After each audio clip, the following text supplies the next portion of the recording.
अस्सलाम वालेकुम everyone. Kindly अपनी अटेंडेंस जो है वो पुट कर दें।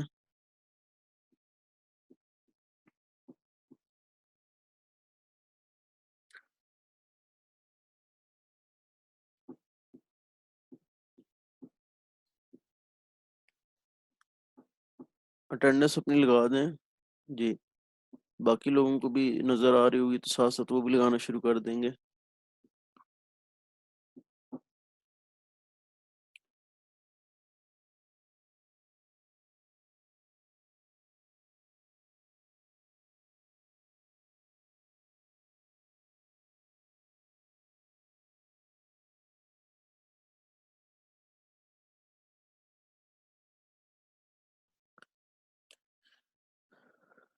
अ, 5 मिनट्स में दूंगा प्रीवियस क्वेश्चन आंसर के लिए।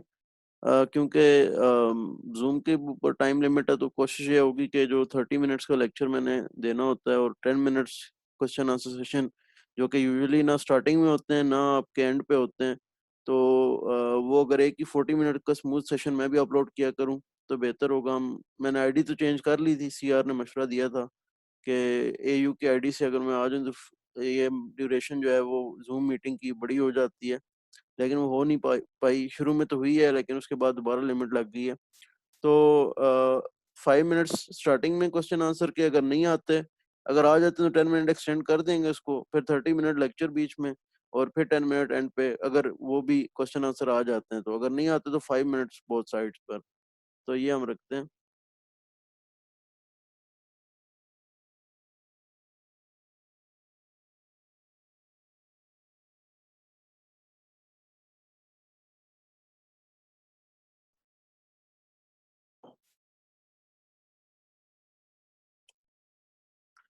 सो मीनवाइल मुझे ये बता दें कि मेरे ख्याल है उज़ैर भी हो गए थे।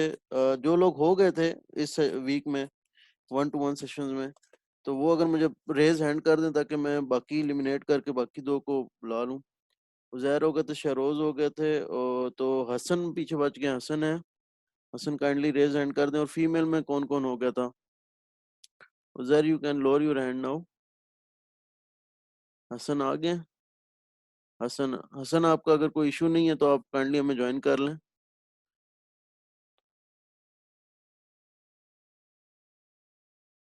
वरना टाइप करके भी आप मुझे इशू बता सकते हैं। अगर कोई इशू है तो फिर हम शहरोज़ और उज़ैर से रिक्वेस्ट करेंगे। इशू नहीं है, रेज़ हैंड कर दें ताकि मैं आपको ले सकूं अपने साथ 1-to-1 सेशन में आज। ठीक है।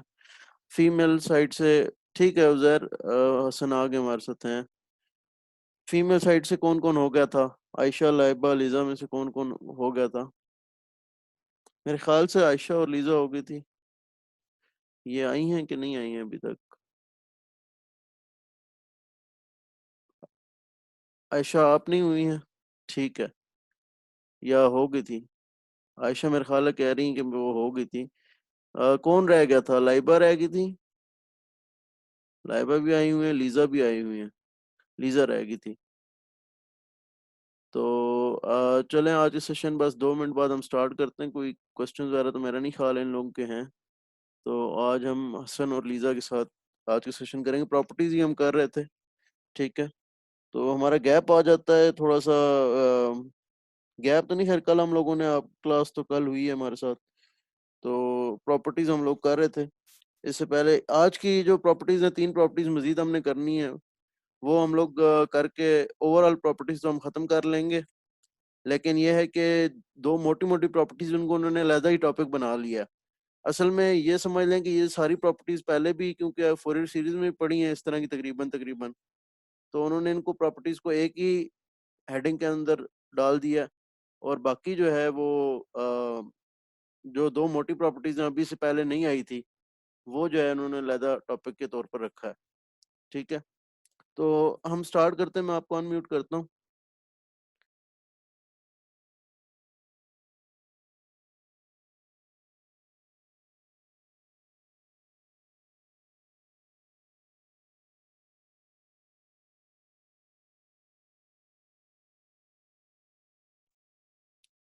सो मैं आपको अनम्यूट कर रहा हूँ। ठीक है। सो मेरे ख्याल है स्टार्ट करते हैं lecture. 5 minutes into the class हो गए वैसे भी। तो इससे पहले हम लोगों ने प्रॉपर्टीज लिनियरिटी की कर चुके हैं, ठीक है, और टाइम शिफ्टिंग की है, उसकी एक एग्जांपल की थी हमने जो कि दोनों को मिला के होगी थी। कॉन्जुगेशन कॉन्जुगेट सिमेट्री की थी जिसको हमने फिर रियल की मेन करके इवन ऑड इवन अपना सिग्नल करके उसकी निकाली थी। डिफरेंशिएशन और इंटीग्रेशन ही कर ली थी।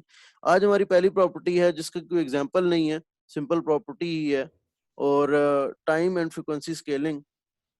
और ये वैसे एक ही प्रॉपर्टी है जिसको दो नाम दे दिए गए हैं क्योंकि एक ही से दोनों में इफेक्ट पड़ जाता है।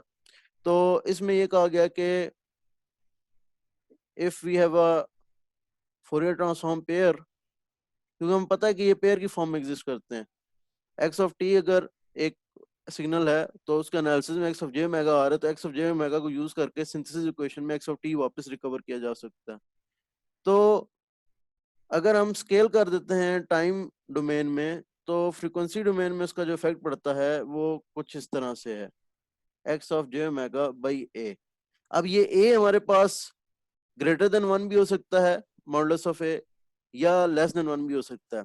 यहाँ पर गौर करने की बात यह है कि एक्स ऑफ जे ओमेगा पे दो असर पड़ रहे हैं। एक तो जे ओमेगा ओमेगा का एक्सिस भी स्केल हो रहा है, और दूसरा उसका वाई एक्सिस भी स्केल हो रहा है, यानी कि उसके हाइट का एक्सिस भी स्केल हो रहा है, एम्पलीट्यूड का एक्सिस भी स्केल हो रहा है।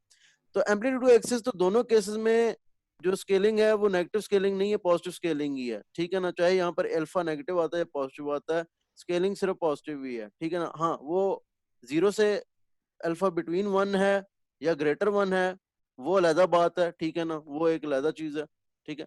तो बहरहाल, और स्केलिंग है रिवर्स। अगर अल्फा बड़ा हुआ 1 से और टाइम में आपका सिग्नल कंप्रेस हुआ तो फ्रीक्वेंसी डोमेन में वो सिग्नल एक्सपैंड हो रहा है, ठीक है। और अल्फा अगर ग्रेटर देन अगर लेस देन 1 हुआ और टाइम डोमेन में एक्सपैंड हुआ सिग्नल तो फ्रीक्वेंसी डोमेन में वो सिग्नल कंप्रेस हो रहा है। इसी से हम लोग एक स्पेशल केस निकाल लेते हैं टाइम रिवर्सल का। अगर अल्फा इक्वल टू -1 हो, ठीक है, तो एक्स ऑफ माइनस टी का फोरियर ट्रांसफॉर्म क्या होगा? तो 1 ओवर मॉडुलस ऑफ -1, ये तो खत्म हो जाएगा, +1 होकर 1/1 रह जाएगा, और x of minus J omega. तो जो स्पेशल केस है टाइम रिवर्सल का, तो उसमें फ्रीक्वेंसी डोमेन में भी रिवर्स फ्रीक्वेंसी रिवर्सल सिग्नल मिल रहा है आपको, ठीक है ना। अच्छा, एक काम इसके लिए कीजिएगा, कोई इतना मुश्किल काम नहीं है। रीड पैरा 1, ये पेज नंबर 309 पर जाकर थोड़ा पढ़ लीजिएगा। इक्वेशन 4.35 जो रिवर्सल वाली इक्वेशन है उसके नीचे एक एक सेंटेंस है, पहले उसके नीचे एक पैरा है जिसके अंदर थोड़ा सा उन्होंने बताया हुआ है बेल रिंगिंग का, कि अगर आप एक छोटी बेल लें, ठीक है ना, और वो डीपर ना हो, छोटी बेल हो, उसको आप रिकॉर्ड करें उसकी ऑडियो फाइल, और उसको फिर स्पीडी करके चलाएं, तो आपको या स्लो कर कर चलाएं, तो आपको जो फ्रीक्वेंसी का इफेक्ट है ना वो उसमें, क्योंकि फ्रीक्वेंसी का इफेक्ट जो है ना वॉइस पर श्रिल होने से या लाउडर होने से या डीपर होने से पता चलता है। आवाज भारी हो जाती है चीजों की, ठीक है ना, हालांकि ओरिजिनली भारी नहीं होती, या श्रिल हो जाती है, ठीक है ना, तो आपको उससे पता चलेगा। तो वो क्या मुताबिकत है, मैं सारी मुताबिकत नहीं एक्सप्लेन कर सकूंगा कि अच्छा तेज चलाएंगे तो भारी होगी या तेज चलाएंगे तो श्रिल होगी, वो मैं नहीं बता सक रहा मुताबिकत। लेकिन जब आप वो पैरा पढ़ेंगे तो मुताबिकत भी आपके सामने आ जाएगी। लेकिन कहने का मकसद ये है कि टाइम में चीजों को स्पीडी करने से, ये जो अल्फा को छेड़ रहे हैं ना, ग्रेटर देन 1 लेस देन 1 कर रहे हैं, ये हम प्ले बैक जब कर रहे हैं तो हम बेसिकली टाइम में चीज को स्लो डाउन करके या फास्ट करके प्ले कर रहे हैं। तो आवाज आपने वैसे भी नोट किया होगा, कभी आप किसी ट्रैक को फास्ट या स्लो करते हैं तो अक्सर आवाज जो है वो भारी हो जाती है या श्रिल हो जाती है। तो ये इफेक्ट जो है वो फ्रीक्वेंसी डोमेन में ऑब्जर्व होता है एक्चुअली, ठीक है ना। आवाजों का भारी होना या श्रिल होना वो फ्रीक्वेंसी इफेक्ट होता है, वो टाइम का उसके साथ कोई चक्कर नहीं होता। टाइम में क्या होता है, टाइम में वो तेज आप तेज कर रहे होते हैं या उसको स्लो कर रहे होते हैं, लेकिन उसका जो इफेक्ट साउंड पर पड़ रहा होता है वो फ्रीक्वेंसी डोमेन का इफेक्ट आपको ऑब्जर्व हो रहा होता है। तो ये पैरा जरा पढ़ लीजिए, कोई इतना मुश्किल नहीं है, ठीक है। तो इसकी कोई एग्जाम्पल नहीं है बकायदा जिसपे हमने अमल करना हो, ठीक है। बाकी ये अच्छा, अब एक इंपॉर्टेंट प्रॉपर्टी आएगी डुअलिटी। सेक्शन ए को तो मैंने एग्जाम्पल सॉरी बी को सेक्शन बी को तो मैंने एग्जांपल 4.5 और 4.6 के बाद ये प्रॉपर्टी एक किस्म की बगैर इंट्रोड्यूस कराए हुए प्रॉपर्टी बताई थी, और दोबारा मैं जब यहाँ पर लेकर आया तो आसानी थी। मैं आपके लिए ऑब्वियसली आपको एग्जांपल 4.5 और 4.6 को रिमाइंड कराऊंगा। तो 4.5 में आपको याद नहीं होगी एग्जांपल, लेकिन मैं इधर आपके सामने एक्स ऑफ टी हमारे पास था एक रेक्टेंगुलर पल्स, टाइम डोमेन में रेक्टेंगुलर पल्स थी, ठीक है। और हम लोगों ने जब इसका फोरियर ट्रांसफॉर्म निकाला था तो x1 ऑफ t मैंने कहा है, तो उस मुनासिबत से x1 ऑफ j ओमेगा हमारे पास एक सिंक पल्स आई थी और इसका आंसर आया था 2 sin omega t1 by omega, जिसको मैंने थोड़ी बहुत मैनिपुलेशंस के साथ 2 2t1 sink omega t1 by pi कर दिया था। ठीक है, और एग्जांपल 4.6 जो थी हमारे पास, ये एक फोरियर ट्रांसफॉर्म पेयर था हमारे पास, और एग्जांपल 4.6 हमारे पास फ्रीक्वेंसी डोमेन में एक पल्स गिवन थी 10 ओमेगा, ये मैं जरा थोड़ा सा मुझे जगह चाहिए, modulus of omega less than W1, एक विड्थ ग्रेटर देन W1 10, ये हमारे पास एक फ्रीक्वेंसी डोमेन की पल्स थी, और इसका हम लोगों ने एनालिसिस इक्वेशन यानी कि रिवर्स इक्वेशन लगाकर जब हमने x2 ऑफ t फाइंड किया था तो वो हमारे पास एक सिंक पल्स आई थी sine WT by pi t। ठीक है, जिसको मैंने फिर दोबारा ट्रांसफॉर्म किया था एक सिंक पल्स में SINC ऑफ WT बाई पाई। तो कहने का मकसद ये हुआ कि बेसिकली ये दो पेयर अलग अलग नहीं है, बल्कि आपको फोरियर ट्रांसफॉर्म डोमेन में जब आप आए ना तो ये बेसिकली ये दोनों पेयर भी रिलेटेड हैं। तो ये बेसिकली एक जोड़ा नहीं, ये दो जोड़े हैं, तो ये दो चीजें नहीं, ये चार चीजें इकट्ठी हुई हुई हैं, तो इसको कहते हैं डुअलिटी। यानी कि अगर आपके पास एक पेयर ऐसा है कि वो आपस में इस तरह रिलेटेड हैं, तो आपके पास आपस में इनका ये रिलेशन भी ऑब्जर्व करेंगे आप, और ये चार की फॉर्म में एक साथ आपको इकट्ठे मिलेंगे, और इसको भी आप यूज कर सकते हैं। यूज कैसे करते हैं वो हम एग्जांपल में आएंगे तो हम देखेंगे हम इसको यूज कैसे कर सकते हैं। ठीक है, तो इसका मतलब क्या हुआ, इसका देखें मतलब किस तरह से आप निकालेंगे। आपने पहले ऑब्जर्व किया कि एक टाइम डोमेन में रेक्टेंगुलर पल्स थी, तो उसका फ्रीक्वेंसी डोमेन के अंदर सिंक वेव आ रही थी। तो फिर अगर कहीं पर आपको फ्रीक्वेंसी डोमेन में रेक्टेंगुलर पल्स मिलती है तो इसका मतलब है कि टाइम डोमेन में उसका एक सिंक वेव होगी। हाँ, ये डुअलिटी है। इसको वर्बली एक्सप्लेन करना बड़ा मुश्किल काम है थोड़ा, लेकिन ये इस तरीके से जरा ना आपको आसानी होगी, और मैं आपको विजुअल पैटर्न एक देता हूँ तो आपको ज़हन में याद रखना और आसान होगा। फिर हम एक एग्जांपल करेंगे तो मजीद इंशाल्लाह ये कॉन्सेप्ट हमारा पक्का हो जाएगा। तो इसको वर्बली याद रखना, डुअलिटी के कॉन्सेप्ट को मुश्किल है, बस जबानी जमा खर्च इस तरह याद रख लें कि दो पेयर एग्जिस्ट करते होंगे इस तरह के, ठीक है ना, जो आपस में इस तरह से को एग्जिस्ट करते होंगे। मैं इसको एक दफा आपके सामने विजुअल लाता हूँ। तो विजुअली हम क्या कह रहे हैं कि हमारे पास टाइम डोमेन की, मैंने मेरे ख्याल ब्लैक से बनाया था, दोबारा ब्लैक से बनाते हैं इसको। टाइम डोमेन की पल्स है रेक्टेंगुलर पल्स -t1 + t1, ठीक है ना, और इसकी हमारे पास फोरियर ट्रांसफॉर्म हम लेते हैं तो हमारे पास एक सिंक वेव आती है, ठीक है, ओमेगा डोमेन में, और इसकी हाइट 2t1 और इसकी जो जीरो क्रॉसिंग है पहली π/t1 और -π/t1, ठीक है, ये ओमेगा डोमेन में आती है। फिर अगर हम इसकी मुनासबत से frequency domain,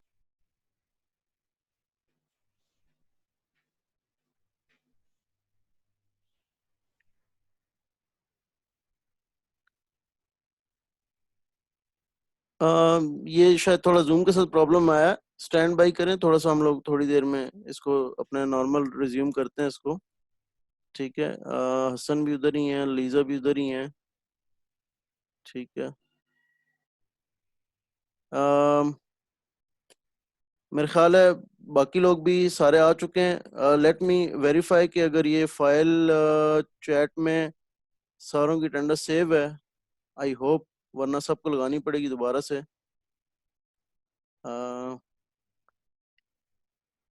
let me go and save chat, show in folder and, हाँ ये चैट में वैसे वाकई तो है तो सेव काफ़ी लोगों की, लेकिन फिर भी एहतियातन एक दफ़ा आप लोग डबल चेक के तौर पर लगा दें अपनी अटेंडेंस दोबारा।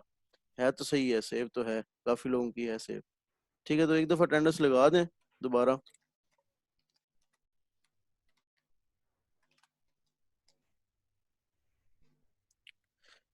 ओके, सो हसन आप और लीजा पहले लगा देना कि आपको फोकस यहाँ से हट जाए और जो है इधर आ जाए।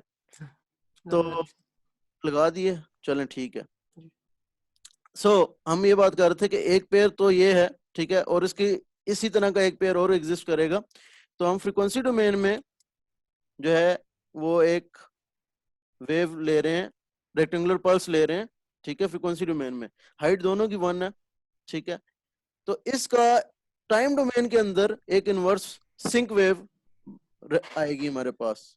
ठीक है, अब उसकी हाइट वगैरह तो ऑब्वियसली इसकी डिपेंड करेगी, जिस तरह भी इसके वो चीजें आ रही हैं, तो इसकी हाइट यहाँ पर W पाए है, लेकिन बात शेप की हो रही है या स्ट्रक्चर की या मैथमेटिकल इक्वेशन की हो रही है कि वो इस तरीके से एग्जिस्ट करेगी x2 ऑफ t। ठीक है, तो ये this is x2 of j omega, बस ये बात याद रखने की, ये ड्युअलिटी प्रिंसिपल है। This is x1 of t, this is x1 of j omega. तो ड्युअलिटी प्रिंसिपल आपको बुक में भी 4 एरो इस तरह के मिलेंगे, तो ये बस याद रखें। अभी हम एग्जांपल से अपना और पक्का करते हैं कि हम यूज कैसे कर सकेंगे इस ड्युअलिटी प्रिंसिपल को।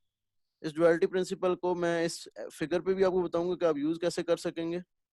ठीक है, बेसिकली आप यूज इस तरह कर सकेंगे कि आपके पास एक पेयर मौजूद होगा और अब आपको एक चीज बताई जाएगी, ठीक है, और उसका आपने फाइंड करना होगा। फॉर एग्जाम्पल ये अगर सबने एक दफा सबको समझ आ गई कि ये पेयर एग्जिस्ट करता है, फॉर एग्जाम्पल हमें ये नहीं पता था, ठीक है, हमें ये नहीं पता था, तो हमें हमारे पास ये इन्फॉर्मेशन थी और हमें इसका फाइंड करना पड़ रहा था। ठीक है, तो लेकिन हमें ये पता था कि इसके इक्विवेलेंट एक टाइम डोमेन में एक चीज एग्जिस्ट करती है ऐसी जिसका आंसर ये आता है। तो अब क्योंकि ये इन्फॉर्मेशन इस पेयर की थी हमारे पास, तो अब हम कुछ ना कुछ अज्यूम कर सकते हैं, अपना एक स्टार्टिंग पॉइंट हमें मिल गया कि अच्छा तो फिर इसका टाइम डोमेन में इस तरह का कुछ आंसर आना चाहिए।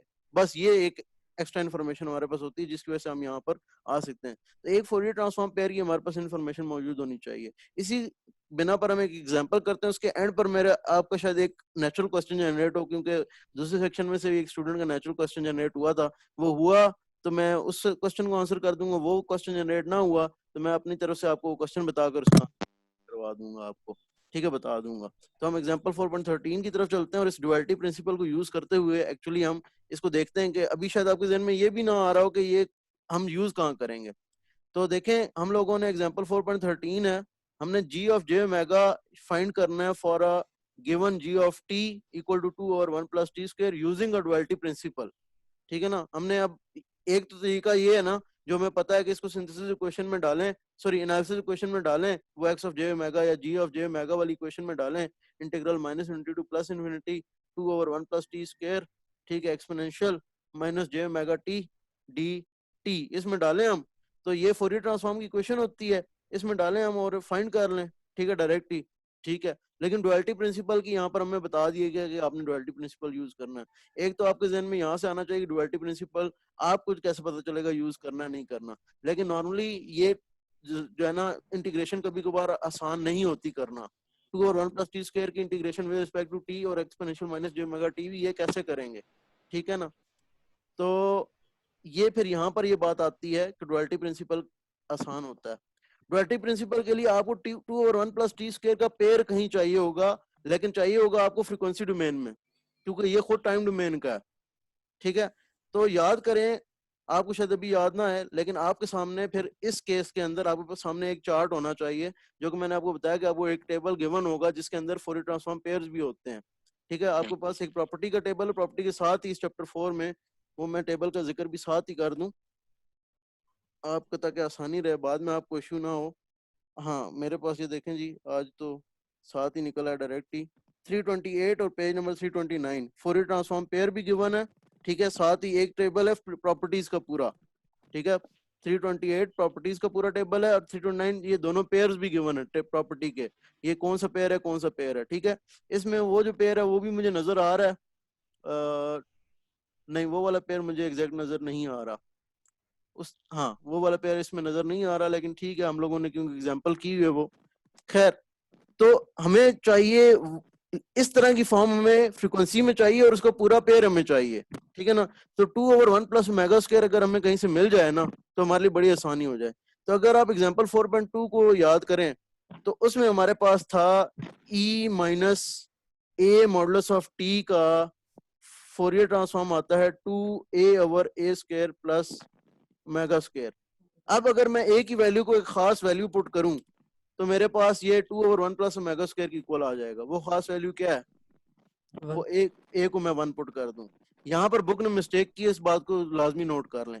बुक ने यहाँ पर 2 पुट किया है, बुक ने e माइनस 2t को कहा है कि वो इसकी इक्वल होगा, उसका फोरियर ट्रांसफॉर्म। मेरे ख्याल से यहाँ पे गलती है और होनी भी चाहिए, वरना अगर आप 2 पुट करते हैं ना तो उसका फोरियर ट्रांसफॉर्म उसको फिर 2 4 आवर देना चाहिए, ठीक है ना। तो वो वहां पर बिल्कुल वाज़ेह गलती नजर आ रही है, ठीक है ना।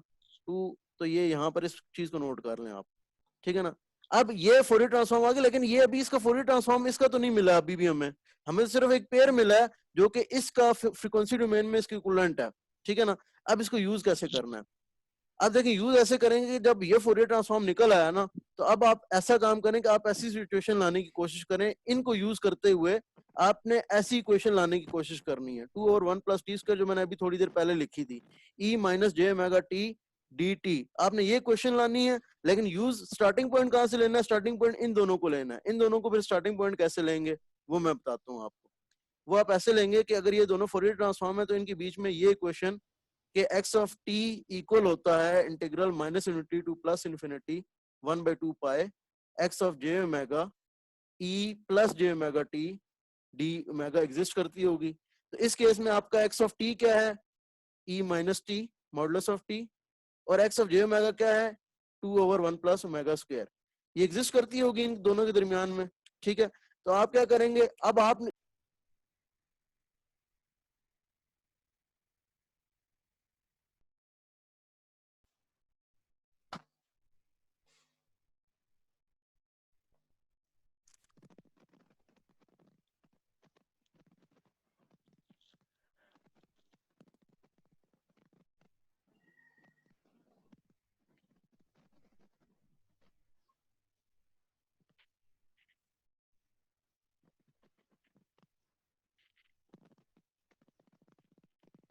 अभी वीडियो बेहतर आ रही है मेरे ख्याल है। जी सर, आई डोंट नो, मेरे ख्याल आज बारिश हुई है तो इंटरनेट कनेक्शन में थोड़ा सा इशू आ रहा है। Forgive me for that. चलें कोई नहीं, आई होप के अभी सब कुछ ठीक चल रहा हो, अभी नॉर्मल है सब कुछ। टेंडर्स की आज मेरे ख्याल है फिक्र ना करें, टेंडर्स जी सर, चलें नॉर्मल। देखते हैं आज हो जाएगा, जितने नाम आए ठीक है, वरना बाकी मैं सीआर से कंफर्म कर लूंगा, हमेशा की तरह कर ही लेता हूँ मैं, ठीक है। तो हमारे पास ये चीज आ गई, लेकिन हमें क्या चाहिए? हमें फोरियर ट्रांसफॉर्म इसका चाहिए 2/1 + t², ठीक है। तो हमें तो बेहतर होता कि हमारे पास minus infinity plus infinity 2/1 + t² होता है इस जगह पर, और e माइनस जे ओमेगा टी होता, और डी ओमेगा भी ना होता, डी टी होता। तो आपके जहन में अब पिक्चर बनना शुरू होगी कि हमें यहाँ तक जाने के लिए क्या करना चाहिए। तो सबसे पहला काम हमें क्या करना चाहिए? 1/2 पाई हटाना चाहिए। वो कैसे हटेगा? इसको 2 पाई इधर ले आते हैं हम, ठीक है ना। तो ये एक स्टेप तो ये हो गया, ठीक है ना। अच्छा, दूसरा स्टेप क्या करें? देखते जाएं और स्टेप करते जाएं। पहला काम एक और हम करते हैं कि टी को माइनस टी से रिप्लेस करते हैं पूरी इक्वेशन में, ताकि ये जो माइनस जे ओमेगा टी है ना, ये हमारा खत्म हो जाए, ये काम हमारा हो जाए।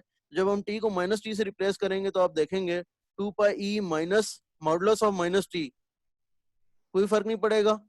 Integral minus infinity plus infinity 2/1 + omega square, replace करेंगे दोबारा तो E minus J omega T D omega.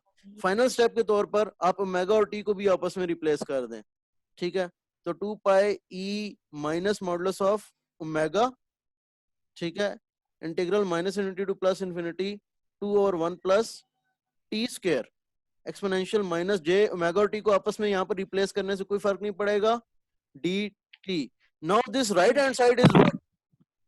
This is Fourier transform of 2/1 + t², और लेफ्ट हैंड साइड भी फोरियर ट्रांसफॉर्म ही बनेगा फिर ऑब्वियसली। तो जो हम फाइंड कर रहे थे वो तो हमारे पास फिर आ गया। हम यही तो चाह रहे थे कि हमें किसी तरीके से फोरियर ट्रांसफॉर्म पता चले। तो अगर left hand side Fourier transform है तो राइट हैंड साइड अगर फोरियर ट्रांसफॉर्म है तो लेफ्ट हैंड साइड भी फोरियर ट्रांसफॉर्म है। You can now right that right hand side is Fourier transform of 2/1 + t², और इसी की तो तलाश में थे। तो left hand side must also be Fourier transform of, तो डुअलिटी यूज करते हुए आपने ये फाइंड आउट कर दिया कि 2/1 + t² का फोरियर ट्रांसफॉर्म आपके पास क्या होगा? 2 pi E minus modulus of W. अब आपकी जो बुक है वो दे रही होगी minus modulus of 2 of W. तो जी ऑफ जे ओमेगा क्या आपने फाइंड किया है?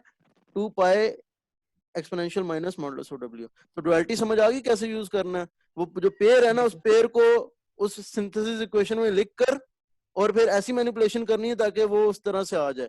लेकिन यहाँ पर थोड़ा सा महत्वात और रहिएगा, अगर जी ऑफ जे ओमेगा गिवन और उसका जी ऑफ टी फाइंड करना, तो मेरा ख्याल है कि एनालिसिस इक्वेशन ज्यादा सॉरी हाँ एनालिसिस इक्वेशन ज्यादा बेहतर रहेगी सिंथेसिस इक्वेशंस के मुताबिक के अलावा। यानी आपने 1 और 2 पाई वाली इक्वेशन यूज किया है ना, आप उसमें एक्स ऑफ जे ओमेगा वाली इक्वेशन यूज करिएगा, ठीक है ना। बहरहाल इसकी भी एक मेरे ख्याल एग्जांपल अगर मेरे मिल जाती तो अच्छा होता, लेकिन है नहीं अनफॉर्चुनेटली। तो अब एग्जांपल यही है, तो इसको देखेंगे। अगर मुझे कहीं बुक से एंड ऑफ चैप्टर प्रॉब्लम आपने ढूंढ कर दे दी या मुझे मिल गया, तो मैं वो भी आपको करा दूंगा, वो ज्यादा अच्छा हो जाएगा, ठीक है ना। लेकिन तो इसका मतलब ये कहने का मतलब मेरा ये कि अभी तो हमने डुअलिटी लगाई कौन सी वाली, हमने डुअलिटी ये लगाई है कि हमारे पास ये फोरियर ट्रांसफॉर्म पेयर था E minus modulus of T Fourier 2 और 1 प्लस ओमेगा स्क्वायर, और हमारे पास ये 2 और 1 प्लस टी स्क्वायर गिवन था, और ये वाला हमें नहीं पता था, तो हमने इनको यूज करके लगाई है। मेरा कहने का मकसद ये है कि अगर हमें यहाँ पर कोई चीज गिवन होती, यानी कि 2 pi E minus modulus of omega given होता और ये ना पता होता, तो इस केस में मैं x of J omega equal to integral minus into to plus infinity x of t e minus J omega t लगाना प्रेफर करता। लेकिन मेरे ख्याल है कोई खास फर्क ना पड़ता, क्योंकि मुझे ये दोनों ही पता थी, लेकिन शायद ये ज्यादा बेहतर होती, क्योंकि मुझे एक्स ऑफ जे ओमेगा, मुझे यहाँ से एक्स ऑफ टी मालूम हो जाता ना, एक्स ऑफ टी एक जगह पर रह जाता। बार तो ये प्रॉपर्टी तो डुअलिटी की वजह से हुई। अच्छा, डुअलिटी ने और कौन सी प्रॉपर्टीज इंट्रोड्यूस कराई है, जरा वो और से देखिएगा। मुझे ये तो पता था कि D x of T by D T अगर मैं करता हूँ तो मुझे फोरियर ट्रांसफॉर्म लेना पड़ता है J omega X of J omega, ये तो हमने कल देखा है। Yes sir. लेकिन अगर मैं फ्रीक्वेंसी डोमेन में डेरिवेशन करता हूँ, डिफरेंशिएशन करता हूँ, तो ये मुझे डुअलिटी बताती है कि J minus J T X of T Fourier transform होगा। इसी तरीके से अगर मैं फ्रीक्वेंसी डोमेन में फ्रीक्वेंसी शिफ्टिंग करता हूं, तो टाइम डोमेन में मुझे E J omega naught T multiply करना पड़ेगा। टाइम डोमेन में था ई माइनस जे ओमेगा टी नॉट से मल्टीप्लाई करता था, यानी कि जब मैं X T minus T naught करता था ना, तो फ्रीक्वेंसी डोमेन में मेरे पास शिफ्ट आता था एक्सपोनेंशियल माइनस जे ओमेगा, एंगल का शिफ्ट आता था omega T not x of J omega.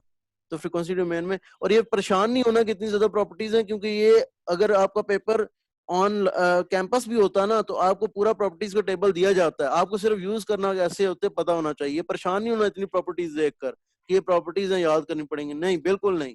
आपको प्रॉपर्टीज यूज कैसे करनी है वो आनी चाहिए, क्योंकि टेबल आपको पूरा का पूरा गिवन होता है, हर चैप्टर 3 के फोरियर सीरीज की प्रॉपर्टीज का, चैप्टर 4 की प्रॉपर्टीज का, और अगर चैप्टर 5 की प्रॉपर्टीज भी हो तो उनकी प्रॉपर्टीज का भी आपको गिवन होता है, टेबल गिवन होता है, आपने सिर्फ यूज करना आनी चाहिए। तो ये परेशान ना होना इतनी प्रॉपर्टीज देखकर, इनको याद कौन रखेगा। याद रखना आपको मकसद नहीं, आपको अप्लाई करना आती होनी चाहिए। इसी तरीके से फाइनल प्रॉपर्टी अगर डेरिवेशन किया तो इंटीग्रेशन भी तो होनी चाहिए कोई ओमेगा, तो ये बिल्कुल उसी तरह एक्स ऑफ ईटा डी ईटा, क्योंकि इंटीग्रेशन का वेरिएबल तो वैसे ही खत्म हो जाता है, minus one over J T X of T plus पाए x of zero delta of T, ठीक है। तो ये प्रॉपर्टी है डुअलिटी की। आज का लास्ट और बहुत ही छोटा सा टॉपिक करते हैं, पार्शिवल रिलेशन, उसमें भी एक छोटी सी एग्जांपल है, और वो इतनी सिंपल सी एग्जांपल है कि वो आप लोगों को मैं बस हिंट ही दूंगा तो आप कर लेंगे, लेकिन प्रॉपर्टी है, और आज हम कोशिश कर रहा हूँ कि कंक्लूड करूँ, और वैसे भी इसकी भी टाइम लिमिट 10 मिनट की आ गई है, तो 5 मिनट का वो क्वेश्चन हम करते हैं, और let's wrap this session up. Okay, so final property ये पहले भी आप देखते रहे हैं, पार्शिवल रिलेशन, तो ये फोरियर में भी था, फिर ये फोरियर सीरीज में भी था, फोरियर ट्रांसफॉर्म में भी आ गया।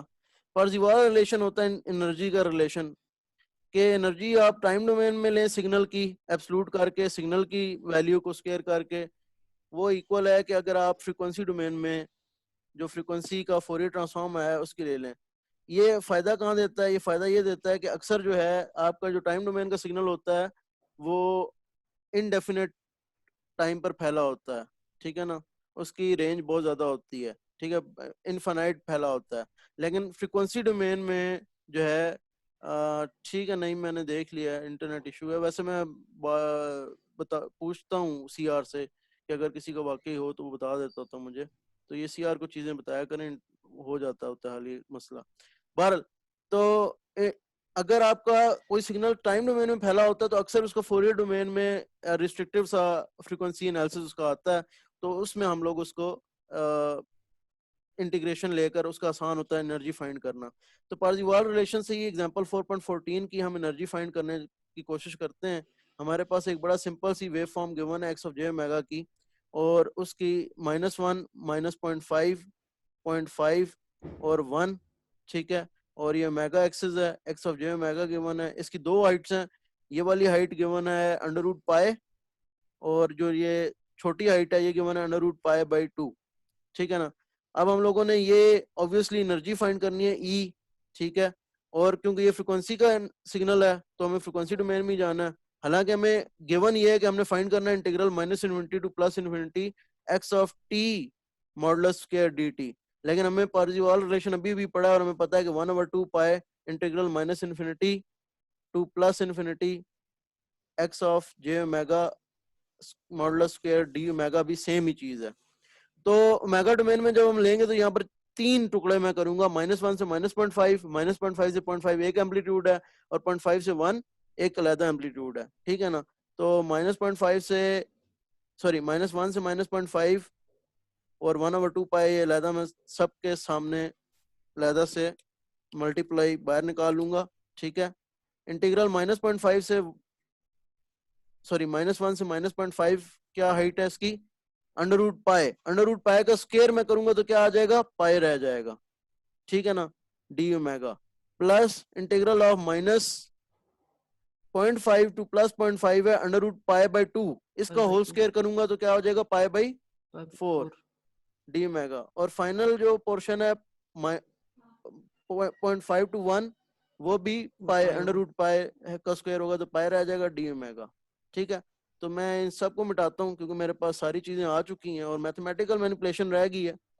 तो बड़ी सिंपल सी मैथमेटिकल मैनिपुलेशन रहेगी मेरे पास, एनर्जी फाइंड करनी है, कोई इतना बड़ा मुश्किल काम नहीं है। अब 1/2 पाई बाहर है, आप देख रहे होंगे एक पाई भी है सबके साथ, तो वो मैं पाई भी बाहर निकाल लेता हूँ और सारों का जो आंसर आता है वो मेगा ही आता है, मेगा। लेकिन उसकी लिमिट सबकी चेंज है, -1 to -0.5 omega, -0.5 to +0.5 plus omega -0.5 to 1। और ये पाए कैंसिल हो जाता है, पीछे बचता है 1/2। तो ये बच रहा है -0.5 माइनस -1, ठीक है, प्लस 0.5 माइनस -0.5, तो ये 1 बच गया, प्लस 1 माइनस 0.5, ठीक है। तो फर्दर क्योंकि ठीक है 1/2, और ये पहला वाला एंट्री बच गई 0.5 यानी कि 1/2, सेकेंड एंट्री 1 है, ठीक है, 1 है, 1/2 और ये भी 1/2 है, ठीक है। कोई 1 गलती आंसर है। हुई है हमसे, मुझे तो लग रहा है कहीं गलती हुई है, 2 आ नहीं सकता ये। -1 से -0.5, अच्छा अरे एक गलती, अंडर 4 था हाँ सेकंड लिमिट में। यहाँ पर 1/4 था, 4। ठीक है। यस तो सर। ये 1/4 यहाँ पर एज इट इज आएगा, ठीक है। यस यही मैं कह रहा हूँ कि गलती हुई है, 1/4 1/4, तो ये 1/2 1 प्लस 1/4 आएगा, ठीक है, which is going to be 5/4 and this is 5/8। तो ये एनर्जी आती है इस सिग्नल की। इसमें एक और वेव फॉर्म भी है, उसकी एनर्जी आप लोग निकाल लीजिएगा, एक की मैंने निकाल ली, दूसरी की एनर्जी आप लोग निकाल लीजिएगा, ठीक है। तो 5 मिनट्स रह गए हैं, अगर आप लोगों को कोई क्वेश्चन है आज के लेक्चर के रिलेटेड, अगर कोई चीज समझ नहीं आई, डुअलिटी वाला स्पेशली इंपॉर्टेंट है आज का लेक्चर, बाकी इतनी बहुत ज्यादा इंपॉर्टेंट नहीं भी है, ठीक है ना। लेकिन आज के लेक्चर में डुअलिटी वाली जो चीज थी वो बड़ी इंपॉर्टेंट है, ये आपको जरूर आना चाहिए कि डुअलिटी से कैसे आप लोग कोई चीज निकाल सकते हैं, ठीक है ना। डुअलिटी के रिलेशन इंपॉर्टेंट है फोरियर ट्रांसफॉर्म में, बाकी कोई इतना इंपॉर्टेंट नहीं है खास। आपको पेयर पिक करना कि कौन से पेयर को यूज करना है और उसको फिर यूज कैसे करना है, ये बड़ा इंपॉर्टेंट है, ठीक है। कोई क्वेश्चंस हैं आज के लेक्चर के रिलेटेड तो काइंडली, किसी और का भी कोई क्वेश्चन है, कोई पुराना भी रहता है तो कर लो, कोई मसला नहीं है। लाइव नहीं कर सकते कोई मसला नहीं, लिख लो, प्राइवेट मैसेज कर दो, मैं आंसर कर दूंगा, ठीक है। किसी को नहीं पता चलेगा कि किसने किया क्वेश्चन।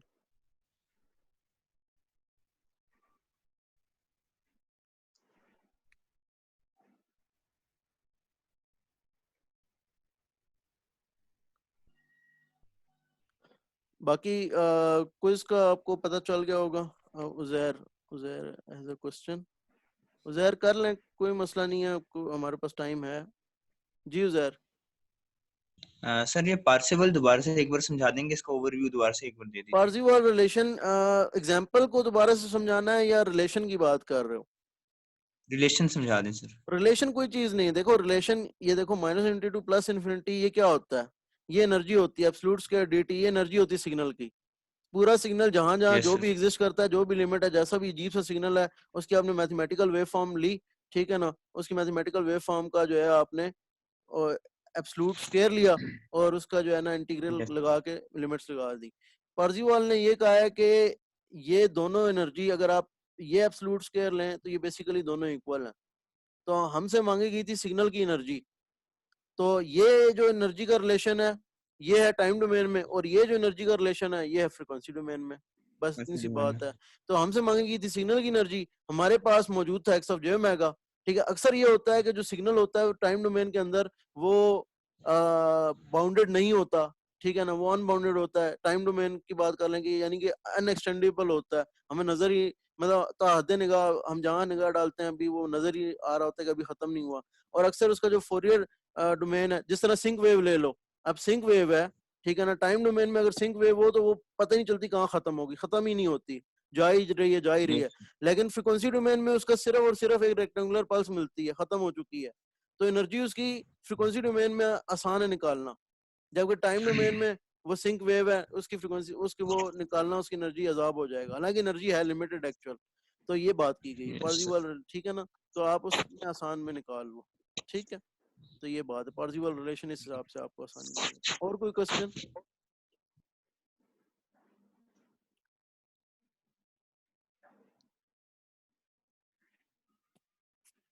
ठीक है जी, आज का फिर सेशन हम लोग एंड करते हैं जब ये अपनी टाइम को मीटिंग खत्म होती है।